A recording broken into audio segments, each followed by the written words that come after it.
दोनों ने खाना खाया और टेबल की सारी डिशेस खत्म हो गईं। इसी वक्त बारिश अभी भी तेज थी। लिनबेई का फोन बजा, माँ का कॉल था। माँ ने कहा, शाओबे इतनी बारिश है, रात को मत आ, खतरनाक है, जांग वांटिंग के यहाँ ही रह जा। लिनबेई ने कहा, माँ क्या बोल रही हो? माँ ने कहा, ठीक है। शाओबे घर का दरवाजा लॉक हो गया, माँ सो गई। लिनबेई ने फोन रखा, जांग वांटिंग की तरफ देखा। रात को रुकने की बात कहना मुश्किल लग रहा था। वांटिंग ने खुद पूछा, लिनबे भाई इतनी बारिश है, वापस जाना भी मुश्किल है, क्या आज यहां रह सकते हो? लिनबे ने कहा, ठीक है, सच में रह लूंगा। शाम हुई। लिनबे ने एक रूम चूज किया लेकिन नींद नहीं आ रही थी। वांटिंग ने नॉक किया और पूछा, लिनबे सो गए? लिनबे ने सोचा, ये आधी रात को क्या चाहती है। वांटिंग ने डोर खोलकर अंदर आकर कहा, नींद नहीं आई, तुमसे बात करने आई। लिनबे ने कहा, बिल्कुल ठीक नहीं, मैं तो अभी सोने वाला था और तुमने डिस्टर्ब किया। उसने माफी मांगी और लिनबे ने पूछा, आधी रात को क्या बात करनी है? वांटिंग ने पूछा, भाई तुम्हें किस टाइप की लड़कियां पसंद हैं? लिनबे ने कहा, मेच्योर टाइप, खूबसूरत, फिगर अच्छी हो। जंग वांटिंग का चेहरा थोड़ा लाल हुआ। उसे लगा लिनबे उसकी ही बात कर रहा है। उसने पूछा, तुम्हें किस टाइप के लड़के पसंद हैं? वांटिंग ने कहा, पहले हैंडसम हो, बॉडी अच्छी हो और स्वादिष्ट खाना बनाना आए। लिनबे ने कहा, दीदी ये तो मेरी बात हो रही है, क्या मुझे सीक्रेटली पसंद करती हो? उसने कहा, उम्र ख्वाब देखते रहो। दोनों की बातचीत ऊंट पटांग थी लेकिन ऑकवर्ड नहीं थी। लिनबेई ने पूछा, अगर तुम स्टार नहीं होती तो कैसे लगती? उसने कहा, क्योंकि मुझे बैन कर दिया गया। लिनबेई ने पूछा, बैन वजह बता सकती हो? जंग वांटिंग ने हाँ में सर हिलाया। शायद काफी दिनों से बोझ था। उसने पूरा किस्सा सुना दिया। लिनबेई चुपचाप सुनता रहा। लिनबेई ने पूछा, तो तुम्हें पता है असली क्रिमिनल कौन है? उसने कहा, नहीं, मुझे कैसे पता होता? फिर वो बोली, लिनबेई मुझे नींद आ रही है। लिनबेई ने सोचा, दिल बड़ा है, मेरे साथ कुछ नहीं होगा, इस बात से डरती नहीं। थोड़ी देर बाद वो उसी रूम में सो गई और लिनबेई ने नोटिस किया कि वो बहुत हल्की है। बॉडी से हल्की फ्रेग्रेंस आ रही है। उसने खुद को कंट्रोल किया। नींद में उसने कहा, लिनबेई मुझे सीफूड नूडल्स खाने हैं। लिनबेई ने सोचा, सोते सोते सीफूड नूडल्स मांग रही है, सच में कमाल हो। सुबह होते होते बारिश रुक गई। लिनबेई उठा और फोन उठाकर कॉल किया। लियो डायरेक्टर को बताया कि मुझे जांग वांटिंग को छांगशेंग मीडिया से साइन करवाना है, उसके सारे रिसोर्सेज की जिम्मेदारी मेरी। दूसरी तरफ जांग वांटिंग ने ऊँघते हुए आंखें खोली। खुद को अपने बेड पर पाया और सोचा, मैं तो लिनबे के रूम में सो गई थी, वापस कैसे आई? उसने याद करने की कोशिश की। लगा लिनबे उसे उठाकर ले आया और सोचा, यह मेरी जिंदगी में पहली बार है कि किसी लड़के ने मुझे उठाया हो। लिनबे ने कहा, नाश्ता तैयार है, आ जाओ। वांटिंग ने पूछा, तुम्हें कैसे पता था मुझे सीफूड नूडल्स चाहिए? लिनबे ने कहा, मुझे न केवल पता है कि तुम्हें सीफूड नूडल्स चाहिए, बल्कि यह भी पता है कि सोते वक्त तुम्हारे होंठ कितने फूले हुए थे। उसने कहा, झूठ बोल रहे हो, खाना बनाने के बदले में तुम्हें माफ करती हूँ। दोनों ने नाश्ता किया। लिनबे घर चला गया। जांग वांटिंग और लीशाओ ने नई कोलैबोरेशन कंपनी ढूंढने का प्लान बनाया। वो फैन हुआ फिल्म्स से नीचे वाली रोंगशेंग फिल्म्स गए, लेकिन वहां भी जवाब मिला कि जांग वांटिंग, जी हम आपके साथ कोलैबोरेट नहीं कर सकते। वांटिंग ने पूछा, क्यों? उन्होंने बिना रीजन बताए वापस भेज दिया। इसके बाद दोनों ने छोटी बड़ी सभी फिल्म कंपनीज ट्राई की, लेकिन हर तरफ से रिजेक्शन मिली।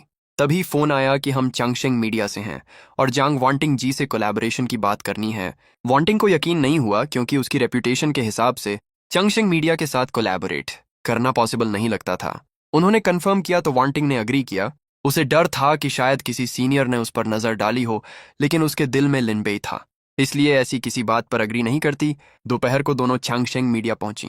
उसी वक्त गु यनरन की कार वहां से गुजरी और उसने जांग वांटिंग को बिल्डिंग में घुसते देखा। गु यनरान ने कहा, यह जांग वांटिंग नहीं है, यह कोई थर्ड रेट स्टार के आने की जगह है। वांटिंग ने कहा, गु यनरान तू मेरे साथ झगड़ा करना चाहती है? गु यनरान ने कहा, झगड़ा करना है, ये तो हॉट न्यूज हो जाएगा। लीशाओ ने कहा, मिस ठंडा रहो, हमारा काम बाकी है, चलते हैं। गु यनरान ने सोचा, जांग वांटिंग को लग रहा था चंगशेंग मीडिया में घुसने की उसकी जुर्रत नहीं चलेगी, थोड़ी देर में रिजेक्ट होगी। कॉन्फ्रेंस रूम में लियो डायरेक्टर बैठे थे। उन्होंने पहले ही जांग वांटिंग की डिटेल्स चेक की थीं, उसकी ब्यूटी से इम्प्रेस थे। वांटिंग ने पूछा, कोलैबोरेट करने की स्पेसिफिक रीजन क्या है? लियो डायरेक्टर ने बताया कि हम नए आर्टिस्ट को डेवलप करना चाहते थे।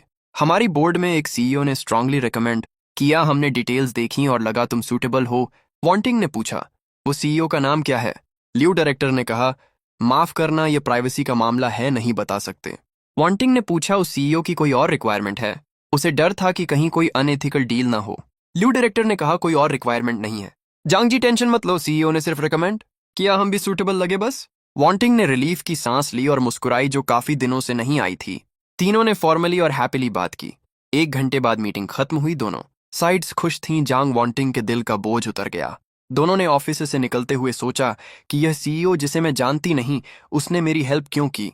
3 दिन बाद लिनबेई गेम खेल रहा था। जांग वांटिंग का कॉल आया। बोली, लिनबेई भाई कल फ्री हो? लिनबेई ने पूछा, क्यों, फिर नूडल्स खाने हैं? उसने कहा, नहीं, तुम्हें घुमाने ले जाना है। मैंने नई कंपनी साइन की। चैंगशेंग मीडिया कैसा लगा? सरप्राइज्ड, लिनबेई ने कहा। ओ कंग्रेचुलेशंस तो है, वांटिंग ने कहा। बस यही रिएक्शन मैंने सबसे पहले तुम्हें शेयर किया। लिनबेई ने पूछा, तो तुम चाहती क्या हो रिएक्शन? उसने कहा, सर्कल्स में नाचो। फिर बोली, कल 10 बजे अम्यूजमेंट पार्क गेट पर देर आए तो खत्म हो। अगले दिन 10 बजे अम्यूजमेंट पार्क पर जब लिनबेई पहुंचा, चांग वांटिंग पहले से वेट कर रही थी और रिवॉर्ड के रूप में उसे कुछ दिया। वांटिंग ने कहा, चलो जल्दी, रोलर कोस्टर पर लंबी लाइन लग जाएगी। लिनबे ने सोचा यह क्लोजनेस इतनी सडनली आई। जंग वांटिंग बच्चे की तरह लिनबे को खींचकर एक राइड से दूसरे राइड पर ले गई। लगता था सारी एनर्जी खर्च कर देना चाहती है। हर राइड के बाद वो लिनबे को देखकर हंसती रही, खूब हंसती रही। शाम को फेरिस व्हील धीरे धीरे ऊपर गया। छोटे कैबिन में माहौल अचानक थोड़ा स्पेशल हो गया। वांटिंग ने कहा, आज साथ आने के लिए शुक्रिया, मुझे काफी दिनों से इतनी खुशी नहीं मिली। लिनबे ने कहा, थैंक्स की क्या बात, वैसे भी मेरे पास कोई काम नहीं था। उसने कहा, तुम हर बार यही कहते हो। फिर उसने बताया कि चैंगशेंग से साइनिंग काफी सडन थी। लिव डायरेक्टर ने पर्सनली कॉल किया। सारे रिसोर्सेज ओपन हैं। चैंगशेंग तो तीनों में सबसे बड़ा है। उनके आर्टिस्ट सब टॉप लेवल के हैं। मैं सच में यकीन नहीं कर पाई। लिनबे ने कहा, यह तो अच्छी बात है ना, प्रूव किया तुमने। उसने कहा, लेकिन मुझे लग रहा है इस बात में कुछ सस्पिशियस है। मैंने लिव डायरेक्टर से पूछा, क्यों चूज किया? उसने सिर्फ इतना कहा कि ऊपर किसी ने इंडिकेट किया कि तुम्हें प्रमोट करना है। मैंने पूछा कौन, उसने नहीं बताया। लिनबे ने कहा, ज्यादा मत सोचो, जिसने भी प्रमोट किया तुम एक्सेप्ट करो, बस अच्छे से काम करना, बाकी सब छोड़ो। वांटिंग ने कहा, तुम बहुत आसानी से कह रहे हो। लिनबे ने कहा, ऐसे ही हूं मैं। फिर तुम इतनी केपेबल हो, जब फेमस हो जाओ तो मुझे याद रखना। वांटिंग ने कहा, बिल्कुल, उस वक्त तुम्हें मेरा पर्सनल शेफ बनाऊंगी, हर रोज खाना बनाओगे। लिनबे ने कहा, तो मैं सिर्फ कुक हूं। उसने कहा, खुश नहीं हो? बहुत लोग मेरे लिए खाना बनाना चाहते हैं, मौका नहीं मिलता। लिनबे ने कहा, ठीक है दादी, सब आपकी मर्जी। वांटिंग ने कहा, लिनबे, जानते हो तुम पहले इंसान हो जिसके साथ रहना बहुत कंफर्टेबल लगता है। इसके बाद के दिनों में चैंगशेंग मीडिया से साइनिंग जैसे जंग वांटिंग के करियर में बूस्टर लग गया था। Production teams, A-list brand deals एक के बाद एक आते गए। उसकी रेप्यूटेशन तेजी से बढ़ी और दोनों अपनी छोटी सी लाइफ एंजॉय करते रहे। हर रोज लिनबे का बनाया हेल्थी खाना खाते फीलिंग्स भी बढ़ती रहीं। आज एंटरटेनमेंट इंडस्ट्री का 3 साल में एक बार होने वाला गोल्डन टॉप फिल्म कॉन्फ्रेंस था। इंडस्ट्री के सभी directors, producers, investors, top artists एक जगह जमा। रेड कार्पेट पर स्टार्स की चमक थी। जंग वांटिंग ने रेड हाई फैशन ड्रेस पहनी थी और फुल प्रेजेंस के साथ रेड कार्पेट पर आई। उसके अपीयर होते ही पूरा माहौल इलेक्ट्रिक हो गया। मीडिया के कैमरास बिना रुके चलते रहे। कोई अनरन वहां मिली और बोली, यह जांग वांटिंग नहीं है। सुना है तुमने रिसेंटली कई शोज किए, बहुत ग्रेट बैंड के बावजूद सरवाइव कर रही हो, यह विल पावर तो मैं एडमायर करती हूँ। उसने कहा, जांग जी, मेरी सलाह है, छोड़ दो। फैनहुआ फिल्म्स का रिसोर्स तुम्हें नहीं मिलेगा। कंपनीज में से कौन तुम्हें एक्सेप्ट करेगी? एक वर्ड में काम हो जाता है मेरा। उसके साथी ने कहा, कुछ लोग अपनी पोजीशन नहीं समझते, सोचते हैं थोड़ी ब्यूटी है तो सर्कल में चलेंगे, अपनी वर्थ तो देखो। वांटिंग ने कहा, गू दीदी सही कह रही है, मुझे अभी बहुत कुछ सीखना है। गुयनरन ने हंसते हुए कहा, पहले ये सोचो कि कौन सी कंपनी तुम्हें लेगी। कुछ कमर्शियल डील्स मिलती हैं तो स्टार नहीं हो जाते, रिसोर्सेज के बिना तुम कुछ नहीं। उसके साथी ने कहा, जांग जी, तुम्हें माफी मांगनी होगी। कहो तो शायद थोड़े छोटे रोल्स दे दूं। आसपास के गेस्ट ने ध्यान दिया। सब क्यूरियस होकर देखने लगे। कोई विस्पर करने लगा, किसी ने सिंपैथी दी, लेकिन कोई आगे नहीं आया। तभी एक आवाज आई, जांग जी, और सब उस तरफ मुड़े। एक मिडिल एज्ड मन आ रहा था, ये चैंगशेंग मीडिया के वाइस प्रेसिडेंट लिव डायरेक्टर थे। लिव डायरेक्टर ने कहा, जांग जी, आप यहाँ हैं, मैं आपको बहुत देर से ढूंढ रहा था। सबने हैरान होकर देखा कि लिव शाओहुआ जांग वांटिंग के साथ इस तरह क्यों पेश आ रहे हैं। लिव डायरेक्टर ने बताया कि हमारे डायरेक्टर ने स्पेशली कहा था आप मेन टेबल पर बैठें, जगह अरेंज हो गई है, मैं आपको ले जाता हूं। चैन डायरेक्टर ने कहा, मेन टेबल, तुम ठीक तो हो? वो बिना रिसोर्स वाली छोटी स्टार मेन टेबल पर। लिव डायरेक्टर ने कहा, चैन डायरेक्टर, ये हमारी चैंगशेंग की इंटरनल अरेंजमेंट है, आपको वरी करने की जरूरत नहीं जांग जी, आपकी सीट फर्स्ट रो में है, इस तरफ आइए। गुयानरान ने कहा, उसे चैंगशेंग के साथ कैसे जोड़ा? उसके साथी ने कहा, चैंगशेंग ने कभी कोई स्टेटमेंट नहीं दिया। चैन डायरेक्टर ने वांटिंग को फिर कॉर्नर में ले जाकर कहा, कि जांग वांटिंग की रेपुटेशन से वो मेन टेबल पर बैठ सकती है। जरूर कोई हिडन डील होगी, डरती नहीं क्या लोगों को पता चलेगा? वांटिंग ने कहा। चैन डायरेक्टर, ये मुझे धमकी है। उसने कहा, बस रिमाइंड कर रहा हूं, इस मामले में फंसे तो निकलना मुश्किल होगा। वांटिंग ने सिक्योरिटी को बुलाया कि चैन डायरेक्टर और गूम मिस को बाहर ले जाइए। चैन डायरेक्टर ने कहा, एक बार ट्राई करके देखो। तभी एक भारी लेकिन स्ट्रांग आवाज हॉल के एंट्रेंस से गूंजी, किसमें हिम्मत है? सब उस तरफ मुड़े। एक एनर्जेटिक बुजुर्ग कई लोगों के साथ हॉल में आया। उसके कदम कॉन्फिडेंट थे। पूरा ऑरा ऐसा था जो किसी बड़े पोजीशन पर रह चुके हों। सबने कहा, वह डायरेक्टर जाओ डेमिंग, सच में वो हैं। International film festival life time achievement award, वो यहाँ कैसे आए? चैन डायरेक्टर ने कहा, गॉड फादर आ गए। छंगशिंग वाले मेरे साथ इस तरह कर रहे थे। जाओ देमिंग ने कहा। लिu शाहुआ, मेरा गॉडसन बेशक बुरा बोलता है। तुम उसे दो बात कह सकते थे, लेकिन सिक्योरिटी बुलाना, तुम मुझे जाओ डेमिंग को इग्नोर कर रहे हो। लिu डायरेक्टर ने एक्सप्लेन किया कि चैन डायरेक्टर बार बार हमारी छंगशिंग की नॉर्मल अरेंजमेंट में रुकावट डाल रहे थे। जाओ देमिंग ने पूछा, कौन सी अरेंजमेंट? लिu डायरेक्टर ने कहा, इस जांग जी को मेन टेबल पर बैठाने की। जाओ देमिंग ने कहा, मेरा गॉडसन बेशक बुरा बोलता है, लेकिन एक बात गलत नहीं कही। मेन टेबल इंडस्ट्री के टॉप लोगों के लिए है ये जांग जी। फ्रैंकली बोलूं, मैंने कई दशक फिल्म्स बनाई, इनका नाम नहीं सुना। लिu डायरेक्टर ने कहा, जाओ डायरेक्टर, ये हमारी चंगशंग का इंटरनल डिसीजन है। जाओ देमिंग ने कहा, मुझे पता है ये तुम्हारा इंटरनल डिसीजन है, इंटरफियर करने की बात नहीं, लेकिन इसी वजह से मेरे गॉडसन को तुम सिक्योरिटी से हटवाते हो। जाओ डेमिंग, एक वर्ड भी ना बोलूं, आगे सर्कल में कैसे रहूंगा? चैन डायरेक्टर ने कहा, गॉड फादर सही कह रहे हैं। जंग वांटिंग को घुटने टेक कर माफी मांगनी होगी, बस यही सेटलमेंट है। उसने वांटिंग को कहा, मेरी सलाह है, समझदारी दिखाओ। जब झुकना हो तो झुको, जब ज्यादा नुकसान हो तो दर्द होगा। तभी एक आवाज आई, हाथ हटाओ। मेरी औरत को हाथ लगाने की हिम्मत कैसे हुई? घुटनों के बल रेंगते हुए निकलवाऊंगा। सबने देखा कि वो छांगशेंग मीडिया के न्यू सीईओ थे, जिनके बारे में कहा जाता था बैकग्राउंड बहुत डीप है, कुछ महीने पहले आए, बहुत यंग हैं, लेकिन छांगशेंग के चेयरमैन भी उनके साथ बहुत रिस्पेक्टफुल हैं। चेन डायरेक्टर ने गुस्से में कहा, तुम हो क्या मुझ पर हाथ उठाने की हिम्मत? जाओ डेमिंग ने उस फेस को पहचाना। 3 साल पहले जाओ डेमिंग ने एक एम्बिशियस आर्ट फिल्म बनाई, एडिटिंग में काफी प्रॉब्लम हो गई। वो ऑलमोस्ट गिव अप करने वाले थे।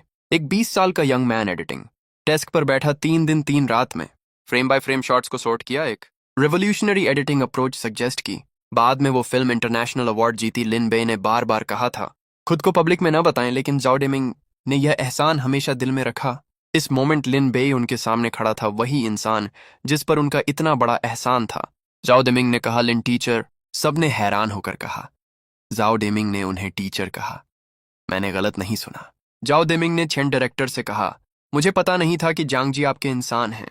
लिन बे ने कहा, जाओ डायरेक्टर, आपको ऐसा करने की जरूरत नहीं, इंपॉर्टेंट यह है कि आपके गॉडसन ने आज मुझे जवाब देना है। जाओ डेमिंग ने चेनफोंग को कहा, घुटने टेको। चेनफोंग ने कहा, गॉडफादर आप क्या कह रहे हो? जाओ डेमिंग ने कहा, तुम्हें पता है वो कौन है, तुम्हें पता है। अगर वो न होते तो जाओ डेमिंग 3 साल पहले बर्बाद हो जाता। तुम जानवर, तुम चाहते हो मैं एहसान का बदला बदनामी से दूं। लिनबे ने कहा, जाओ डायरेक्टर, मुझे उससे घुटने नहीं चाहिए। जाओ डेमिंग ने चेनफोंग को कहा, जांग जी को माफी मांगो। चेनफोंग घुटने टेक कर बोला, जांग जी माफ कर दो, मेरी गलती थी। जांग वांटिंग ने सामने घुटने टेके चेनफोंग को देखा। आंखों से आंसू आ गए, जिल्लत के नहीं, बल्कि इसलिए कि किसी ने उसके लिए यह सब किया। ये फीलिंग कितनी अच्छी होती है। लिन बे ने कहा, रो क्यों रही हो? आगे से कोई तुम्हें तकलीफ नहीं दे सकता। वांटिंग ने कहा, लिन बे सच में तुम हो, मुझे लगा मैं सपना देख रही हूं। लिन बे ने कहा, माफ करना, इस बार फिर देर हो गई। फिर लिन बे जांग वांटिंग का हाथ थाम कर मेन स्टेज पर आया और सबकी तरफ मुड़कर बोला, माफ करना, आज एक ड्रामा दिखाया। इस मौके पर मुझे 2 अनाउंसमेंट्स करनी है। पहला, चांगशेंग मीडिया एक क्वीन प्लान लॉन्च करेगी अगले 3 साल में, सारे टॉप रिसोर्सेज सिर्फ चांग वांटिंग जी को। सबने कहा, क्वीन प्लान? यह तो चांगशेंग मीडिया का सबसे बड़ा रिसोर्स है। दूसरा, फैन हुआ फिल्म्स ने एक तरफा कॉन्ट्रैक्ट ब्रीच किया, मैलिशियसली एक आर्टिस्ट को सप्रेस किया, इंडस्ट्री रूल्स तोड़े। चांगशेंग मीडिया का लीगल डिपार्टमेंट सारे एविडेंस कलेक्ट कर चुका है। कल फॉर्मली फैन हुआ फिल्म्स पर लॉ सूट फाइल होगी। साथ ही गु यनरान जी के बारे में मलिशियस कंपटीशन और कॉलीग को डिफेम करने का सस्पेशन है। चांगशेंग एक इंडस्ट्री यूनाइटेड बॉयकॉट शुरू करेगी। आज से जो भी गु यनरन के साथ कोलैबोरेट करेगा हमारे प्रोजेक्ट्स में नहीं होगा। लिनबे ने वांटिंग की तरफ देखकर कहा, आज से कोई तुम्हें तकलीफ नहीं दे सकता, क्योंकि आज से मैं तुम्हारी सबसे बड़ी बैकिंग हूं। फिर उसने पूरी दुनिया के सामने घुटने टेक कर कहा, जांग वांटिंग जी, क्या तुम मुझसे शादी करोगी? पूरा हॉल एक साथ चिल्लाया, शादी करो, शादी करो, शादी करो। और वांटिंग ने मुस्कुराते हुए कहा, मैं करूंगी।